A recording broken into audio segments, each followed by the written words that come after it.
Hello, loves. As always, I am really grateful for you being here because I know there are so many other places that you can be.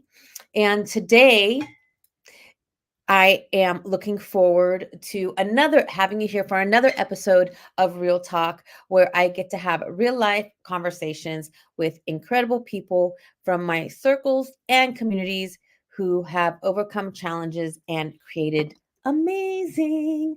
And today, my incredible, really fun guest is Paisley Bird.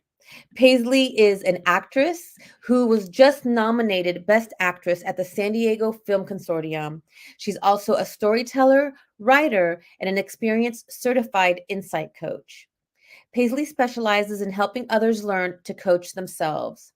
She has been featured in several publications, including SD Voyager, Canvas Rebel, and Bold Journey. She's an active creative who spends her time being involved in the film community, photographing portraits, and writing. Paisley gained much of her wisdom through her own life experiences. Paisley was born into a cult like environment. As a young woman, she had desires stirring within her that were not in alignment with the world around her.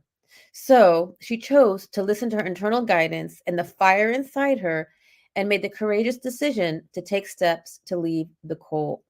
In leaving the cult, she had a major life transformation, and this ignited in her the passion and purpose to help heal others through storytelling. And we all have a story to tell, so please help me welcome Paisley as she tells us her story today. Hi. Hi, Paisley. Thank you so much for joining us. I know your schedule is so busy, and I'm really excited to have you here because I know we're going to have a great time. I'm excited to be here. This is so much fun already. Thank you. Thank you. So I know we've chatted, before, and you're so dynamic and so courageous. And I was just inspired by your, courageousness and your fire. And I was, so many questions for you because I know it's not Fire easy. away. Yes, right? It's not easy for us to walk away from our environment, from, the world we live in, especially when, you know, it's was so to tie to our identity and to our belief system. And then we have to create this new belief Yeah. system like we did. When you talk about a cult-like environment, like what does that mean? It's a world that strips you of your autonomy. There are Mm, beliefs that are given to you rather than you create them yourself. And you lose that agency, which means you lose decision making or it gets restricted. Like for me, I always wanted to act when I was young, and that wasn't a favorable choice for the world that I lived in. So I restricted myself and I didn't do it, even though that was something that I wanted to do so much. Like I could feel it in my soul that I wanted to tell stories that way. So you lose your identity and you don't even realize it. And so when you say you lose your identity and you don't realize it, what does that look like? How do you not even realize it?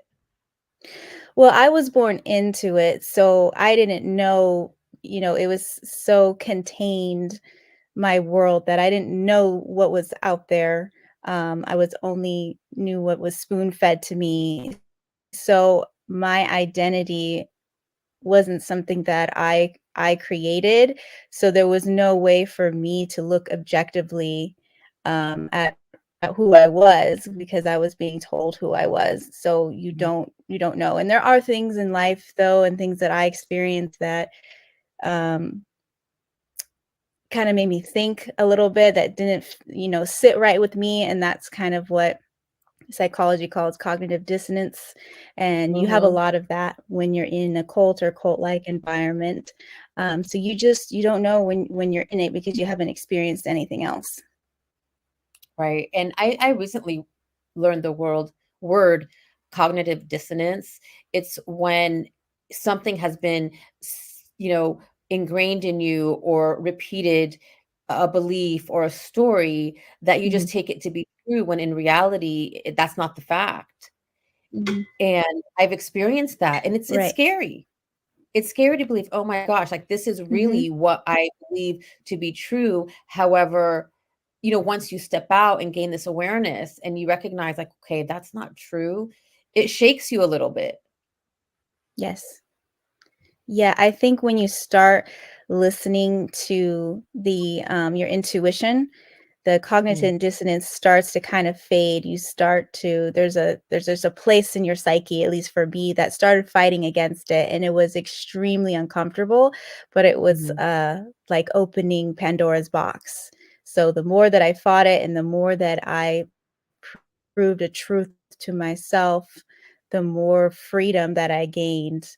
And then I was able to start my journey on not even I thought about this before we started, is it wasn't even so much that I created an identity, but it was really uncovering who I already was, Mm, which kind of feels like a similar journey, but it's something I think even more special because it was always there.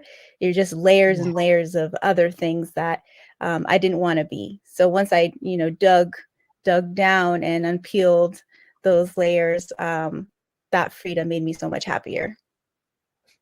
I love that because one of the questions, I wanted to ask was, what were the first steps you took to begin recreating your identity? However, you're right. It wasn't about recreating, it was uncovering who you've always been and taking off the layers Mhm. of the false truths.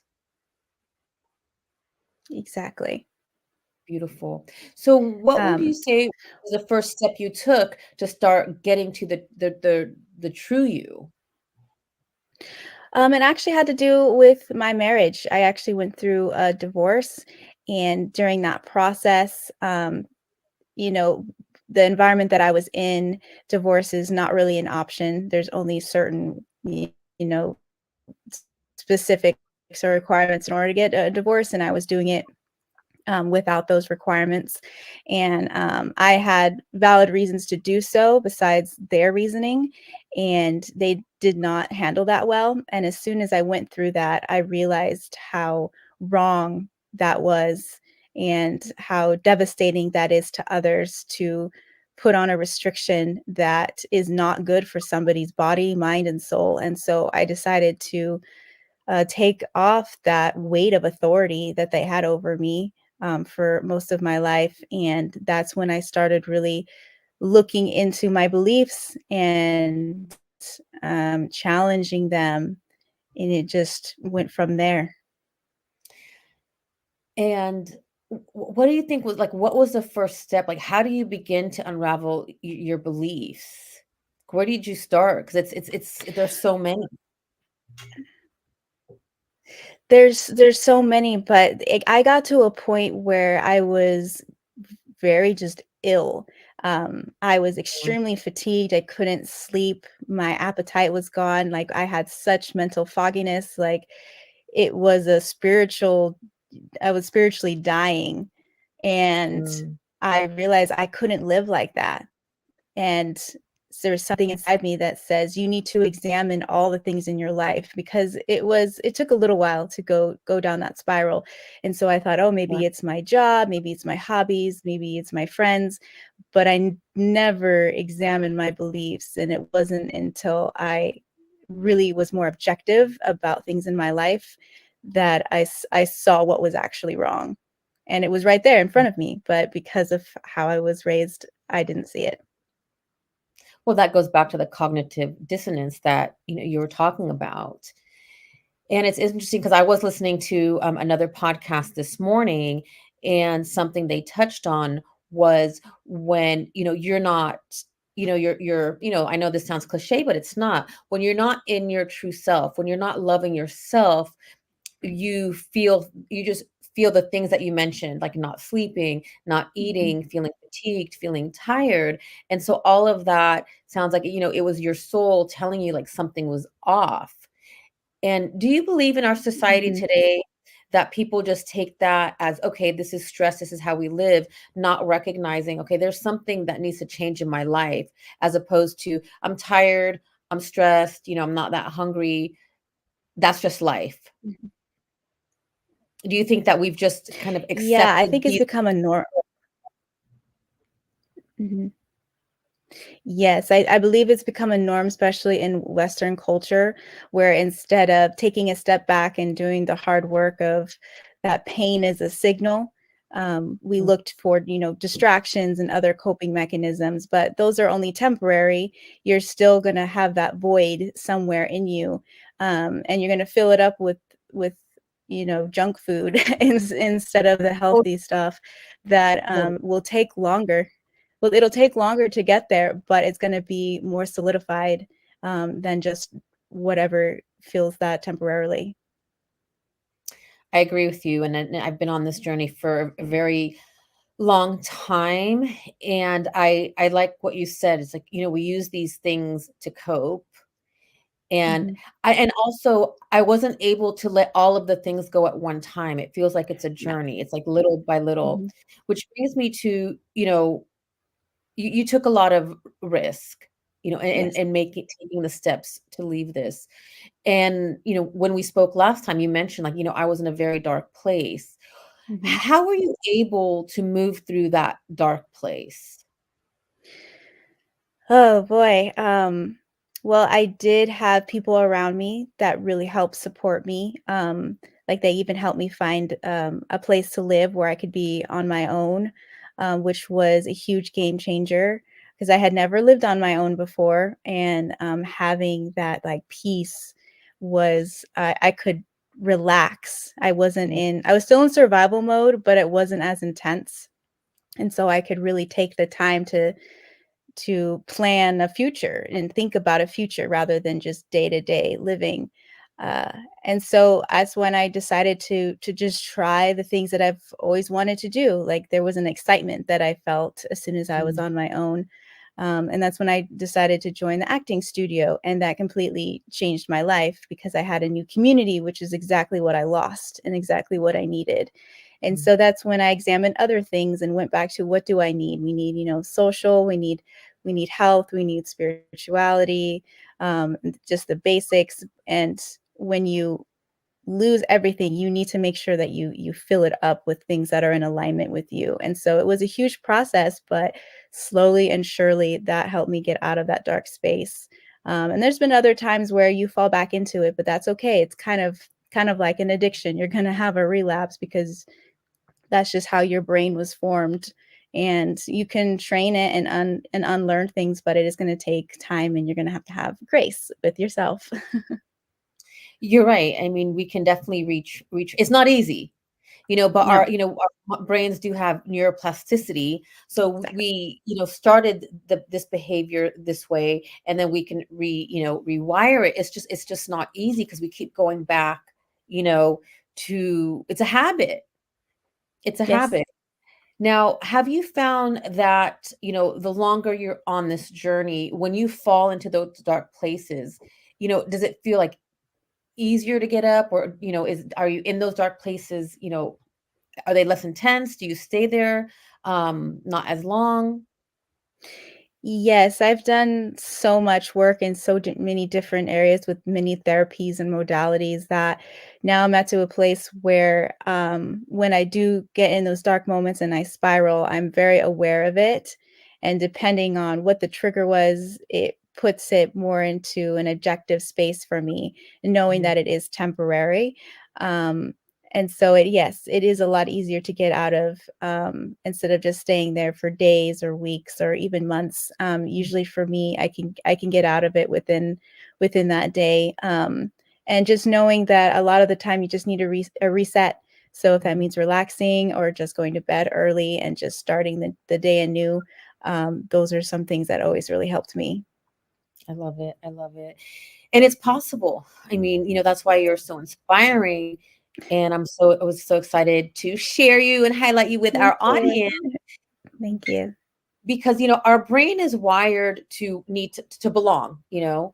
and when we don't belong, it's we feel this it's tremendous fear because, we were in cavemen. If we got, kicked out of the community, then we wouldn't survive. And so I Yeah. feel like we still have that, tied in our brain, and we have to really, be aware of it. And it's scary Mhm. to disconnect yourself from, a community that you've been a part of your entire life, because you're right, we do need Yeah. community. And I loved how you used, you left a community and you needed a community and you found that community in the acting Mhm. school. Yes.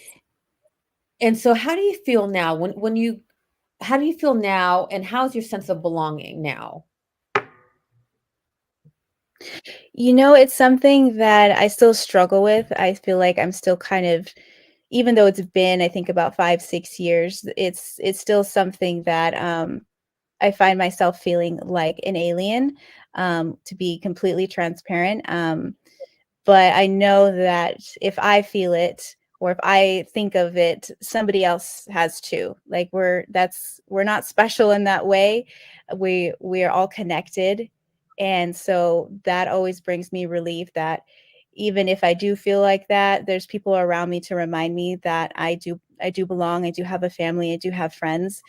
Just because that mindset does stay with you, and that's okay. You're still going to have your fears. I had lots of fears when I left, but I went ahead and made those decisions anyways. So it's more about learning how to manage the fear because it's always there. It's there to protect you, Yeah. rather than trying to get rid of it, but Mhm. accept it as just a part of yourself.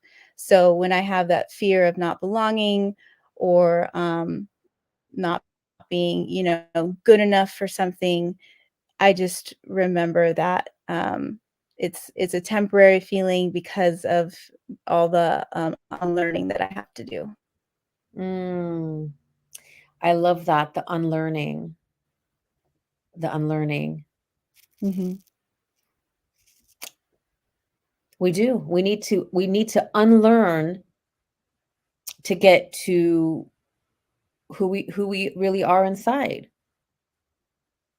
That's big. I mhm, love that. We really need to unlearn and kind of unravel all these layers to get to who we are. And when we get to who we are, do you believe that, and I am working on this too, because there's so many times I feel like I don't belong, or I don't I'm not in the right place.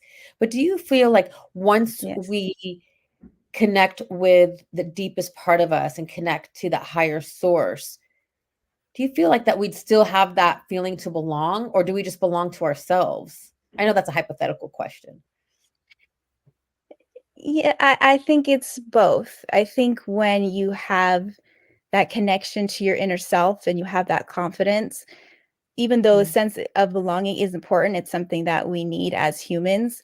It's not as devastating because we have ourselves. Like that is something that in survival mode I always learned. At the end of the day, I always have myself.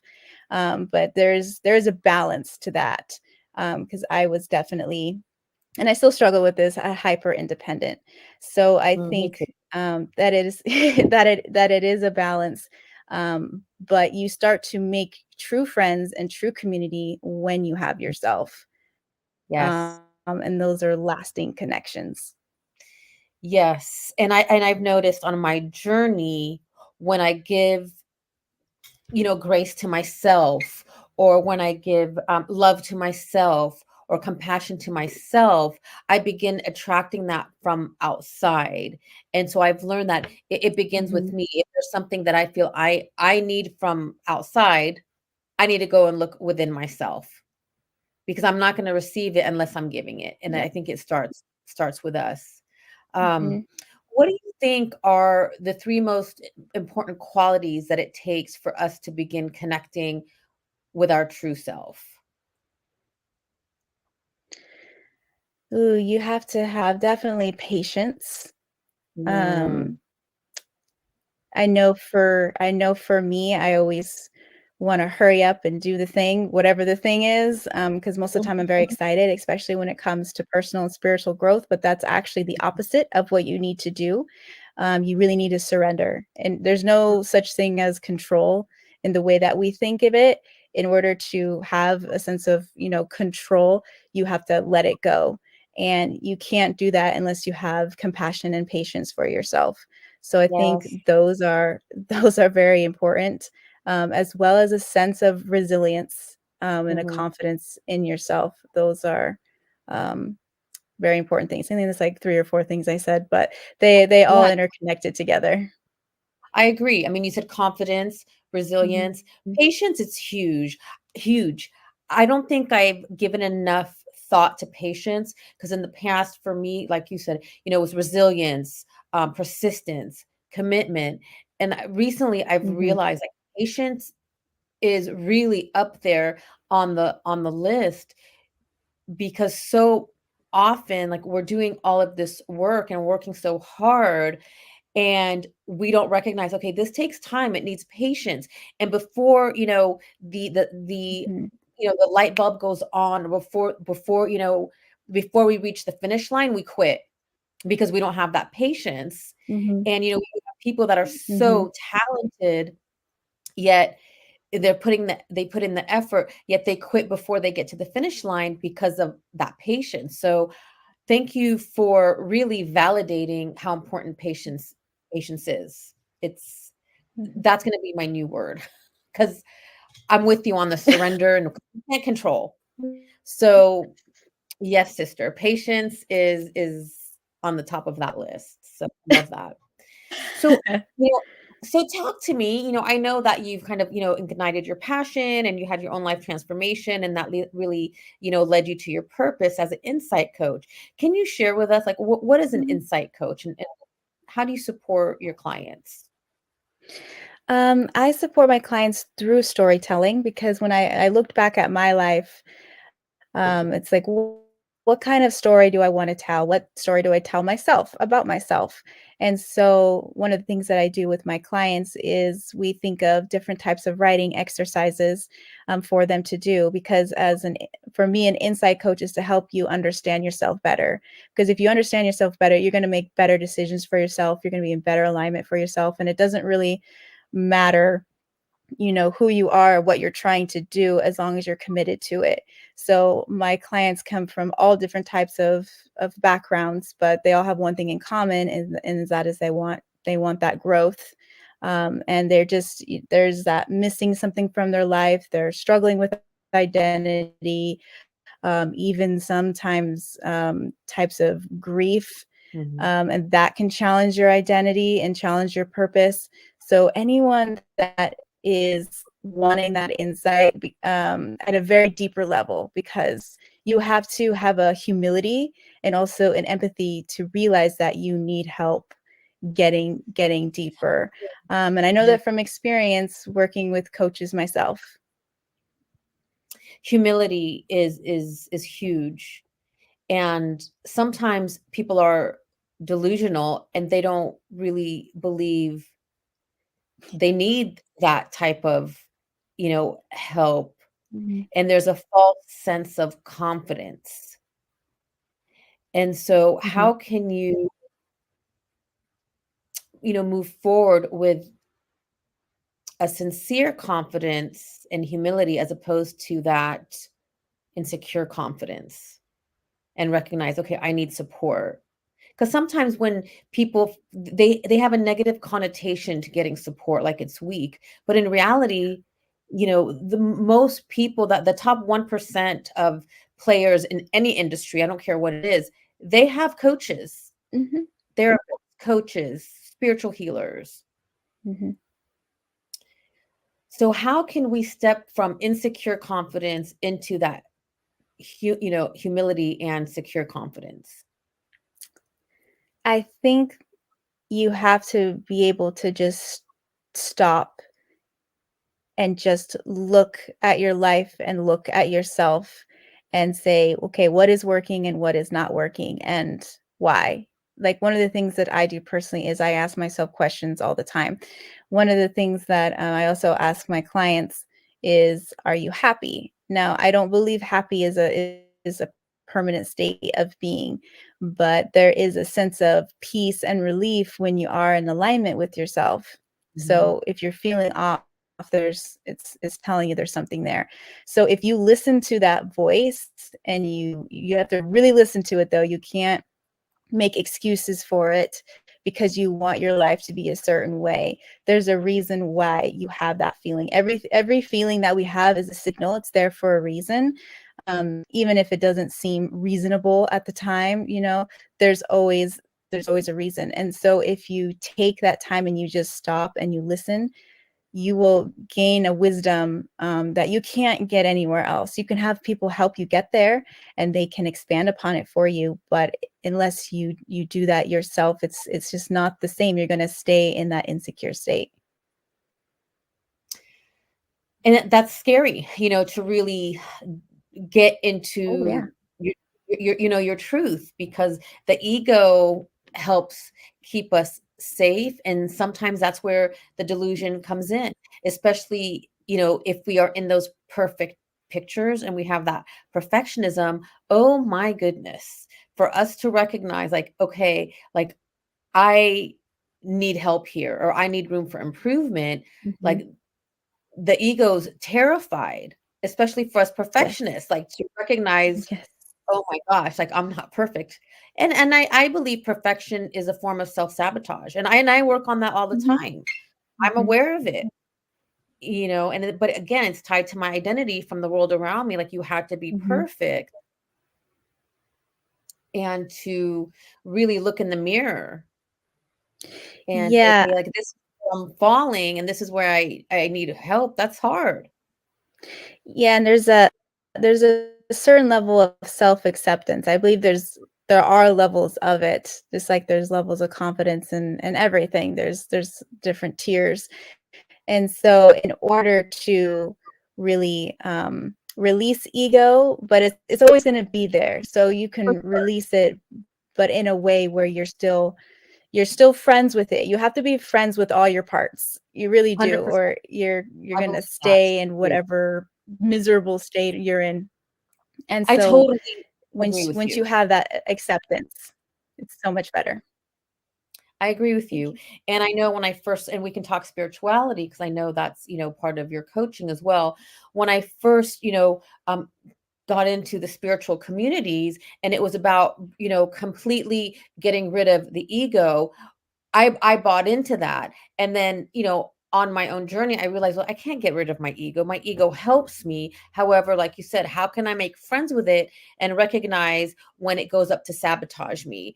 And, my higher self Hmm. learned to talk to the ego, the insecurities, the perfectionism, and I've Hmm. learned, to how I've learned to work with my ego, and sometimes our ego serves us.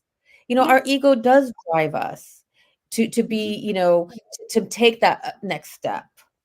But it's just, for me, it's, the intention, the why. Yes. Yeah. Why am I taking this step? And if it's because I want you to like me, I don't take the step. I go back to, I retreat back, and then I ask myself, okay, what part of you needs to heal? Because Hmm. acceptance not going to come from outside. It comes from here, and Hmm. my higher power. Hmm. Exactly. And I think that healing is such a buzzword. Right. And one thing is we all know that healing is a journey, but Yes. and healing is effort, but healing also needs rest. It needs relaxation. It needs fun. When I introduced fun into my life, oh my goodness, Yes. things completely changed. When you Yes. prioritize your inner child, things will Mhm. will come to you without you even realizing it. It's a form of manifestation, really. So Yes. healing now, when I see it in the space, it's almost feeling like it's starting to have a negative connotation because it feels heavy. And even though it Totally. is heavy, that's not all that there is to it. There's so much more Totally. to it. And it shouldn't restrict us from things too. We shouldn't say fully healed in order to do, X, Y, and Z. That's No, never going to happen. So you have never. to have that acceptance and saying, I'm going on my journey for growth, but and Yes. just and keep that as a mindset. So I love that, and I agree with you, because when I say the word healing, it feels heavy. Again, 6 years ago, that's where Mhm. I was at, and not that I'm not still healing, but Yeah, I'm really open to exactly. new language, and a few years ago, I did the experiment with fun. Like, I'm going to focus on the fun. And your sister, you are right. Mhm. What manifested was amazing. And then I said, okay, like, I'm not going to focus on digging deep to the past because I'm aware. I'm going to move forward with conviction.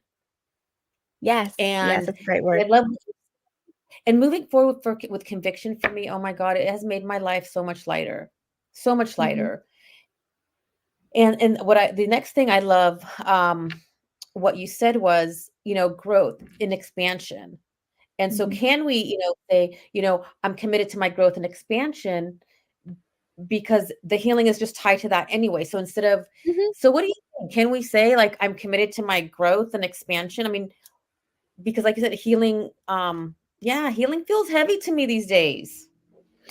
Yeah, and I think that, language is there just to help us communicate. It's just Totally. for labels. We make them heavier and there's more weight in them than they need to be sometimes.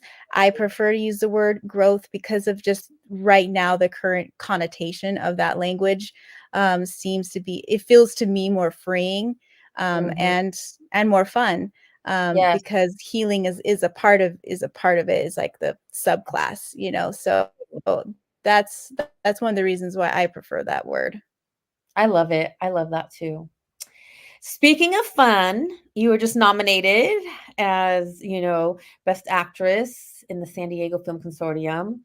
So tell me a little bit about that. I mean, you went after your dreams and you're in a couple of films, and how fun was Mhm. that? Talk to me about that, and how did that manifest? You know, that was a life-changing experience for me because I had only been acting for a couple of months when I, was cast for my first lead role in an indie film, and it was terrifying, but I did anyways because it was a challenging role. It wasn't, a cute little romantic comedy. It was, an action drama where I put my blood, sweat, and tears into it, and I had to learn a lot of things. I learned how to box. I learned how to ride a motorcycle. I learned how to go into a deep emotional state, um, so that there's, tears on the screen. There's there was so much. It was so cathartic for me because I was going through that really dark period of time that saved me, and I think the universe knew that. I think the universe knew that I needed acting and that, I needed that community because everyone that I was around on set, we became a little family, and I had never experienced family in that way before, and so when I say life-changing, that's not an exaggeration. I really got to know myself even more while, portraying somebody else because you always use yourself when you're in your character. So I would say to someone else, when you are in alignment and you're going after to what you want, you get that back. You get rewarded. So don't stop. Like you said, we have that conviction and just keep going, and you're gonna receive things you didn't even expect. I had no expectations of that at all, and it changed the trajectory of my acting career. I love that. That's beautiful. And, when we connected and I heard you say it again, today, you wanted to be an actress from the time you were a little girl, but the environment around you told you that wasn't Mhm, possible, but that dream stayed within your heart and it's just amazing. I mean, look mhm. what happened. Did you ever imagine this would happen or believe it would No, happen? not at all. I really didn't, which is wild because usually when you believe something to be, usually it ends up happening, whether Yes. that is a negative or positive consequence. But in this, I think because it is part of my soul and I wanted it so badly, even though I didn't have any expectations for it, I believe that's why I got rewarded is because of my intention. My intention Yeah. wasn't fame or, the prestige of it. I wanted to tell a story. I wanted to learn other people through characters, and I think that's why I got I got that role. That's so beautiful. Well, you said it. The intention was there. It was a Mhm. thought in your mind, and because you surrendered to it, and there really wasn't an attachment, it unfolded. Yes, Oh, that's beautiful. Which brings us, exactly. to, attachment. And when we're attached to an outcome, it just it puts us in a place of resistance. And it's Mhm.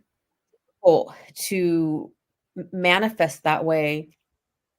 And I've learned the hard way. It's like when I surrender to the outcome and I just show up and flow, yes, there's things that you want, but when they come, they're, the things that I've Mhm. been open to receive once I surrendered were much greater than I had anticipated. And that's been beautiful, but it's not easy to stay in Yes. that detached state. Yeah, that's definitely a practice. And For when I sure. mentioned earlier about believing, that's definitely an energetic mindset. Mm.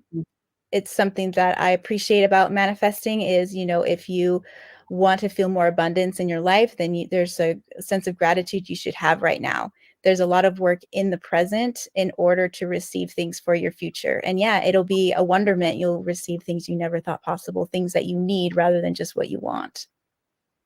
Absolutely. And I'm constantly exploring and experimenting with the laws. And I used to be so hard on myself, um when not so great things would happen, and I'd say, okay, my God, what did I do or what didn't I do Mhm. to attract this? And now I recognize that, yes, I mean, we definitely have a hand in the life we create. And Mhm. there are also going to be events that are out of our control. And I Mhm. believe that the events that are out of our control is, okay, how am I going to respond to this? And the lesson is in how I Mhm. respond. I'm not going to beat myself up for this happening. How am I going to respond and move forward? And that's been a tough one for me to accept, Yeah. because I learned, like, okay, everything that happens to you is because of you. And sometimes, it's out of our hands. Mhm. Right, exactly, and that's where detachment works for that too. Sometimes, um, when things happen, like you said, it's, "What did I do wrong?" That almost becomes part of our identity. That's something that I had to really, really change that I had no idea about. I really thought just thoughts were tied to our identity, and that's just not true because there's just so much stimuli, and so there's all kinds of things that we think about, and it doesn't mean that that is us. And Right. so with that level of detachment is that's why it's such a practice, and something that I think is really important, and to also have compassion for yourself while it's happening. For sure. I mean, compassion, absolutely. And all of this is a practice. I've, been Yeah. doing this for a few years. You've been doing this for a few years. And, definitely we've both come a very long way. And for Mhm. myself, like, I believe there's, like, so much more room for improvement and growth and expansion. Mhm. There's so much I don't know. And I'd like to stay open and curious, because I want to continue to grow and Yeah. expand and attract and push the envelope. Really, I want to continue to push the envelope and see what's on the other side, because it's fun. It really is fun, and it's hard. Yes. But I I rather, work towards my future self, because it's going to be hard when I'm at my future self and things suck if I don't do the work now.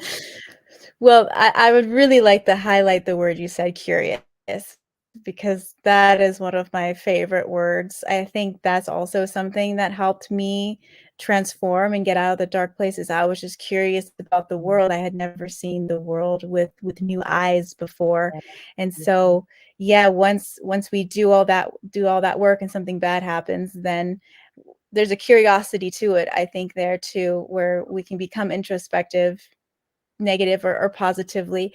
Um, but if you choose the positive route, you get so much more out of it. And Great. that is when we really listen to our inner child, that curiosity comes out. Yes. And I've learned that we're typically responding from the inner child within us. And I make an effort to talk to that, the younger me. And I love how you also talk about not only curiosity but fun. Staying in that playful nature helps Mhm, us create. But like we started off earlier, it's like society is so, the norm is like stress and grind, and nothing's wrong with grind and hustle. Like mhm. we need to take Yeah. action, but how can we infuse that fun? So how do you infuse fun into creating your life? It's a daily execution. It's, "Okay, this is what I need to do today." Well, there might be things I don't particularly want to do, adult responsibilities, but it's like, "How can I make this fun?" Like, should I eat a piece of chocolate after I pay a bill? You know what I mean? So Yeah, I love it's just little things like that really add up and that really brighten your day, especially if, for example, if you struggle with mental illness, like I do as that. well, there's like little rewards that you can give yourself, and I say don't rely on that, because it should really come from within. But there's nothing wrong with giving yourself reward, or making it playful when you putting away your clothes, turn on music and dance. It's whatever you want, and to choose one thing a day that just brings you pleasure with no I strings love attached, and try not to mm, feel guilty about it. If it's playing a video game, or playing with a Rubik's cube, it doesn't matter. Just find something that you can do every day. I love that. And pleasure. It's like, you know what? I need to write that down. We don't use the word pleasure enough either. I don't No. think we use so today, patience and pleasure. So finding more patience. I love how you said, the word pleasure, whatever, that may mean to you or how it may look, the dancing, the chocolate, the connecting. And Yeah. it's been, so amazing to have you, on and just witness your journey and your growth. And I know what you've been through hasn't been easy, but it's just you're so inspiring and you're glowing. Thank you. Thank you. And Thank I'm you. looking forward to Y- continue to witness your expansion. What is one last piece of wisdom that you can leave our audience with? I want One of my other favorite words is empathy. I truly Mm, believe that if we have more empathy for the world around us and ourselves, things would be completely different. yes. And empathy includes patience, it includes pausing, it includes recognizing our triggers and our response and our reactions, like you were saying earlier. It includes compassion, and there is a sense of love in there. There's a sense of understanding, but even understanding takes effort. You have to really think, even if you've never been in that same situation as someone else before, if you can just use your imagination. Mm, Imagination has saved me so many times in a lot of really dark moments as well. But I think empathy is just, it's so important, and it makes you it just brings that relief to you and makes you feel better. It really does. yes, that's beautiful. That's beautiful. Thank you so much for Thank joining me today. you. It's a pleasure, and I can just continue going on with you forever. Yeah, you're Please, so fun to talk to. You're so easy to talk so are to. you. I'm like, "Oh my gosh, Thank you. I could stay here with you all day, sister." So Yeah, please I share did too. with our audience how they can, reach you and connect with you and, tell us a little bit about your services. So I can be reached. My website is, I have two websites. I have iamPaisleyBird.com, which is kind of my portfolio of websites for different things that I do. My coaching is insightwithpaisley.com. I do one-on-one coaching. I do like retreat day coaching, coaching for small businesses. And it's all the same foundation of self-coaching, like learning how to coach yourself. Like, I'm the coach that you work with me for a couple months. I don't want you to need me anymore. You know what I mean? Like, I want you to have the tools that you need that can be your trajectory, for the rest of your life. So those are the main things that I offer.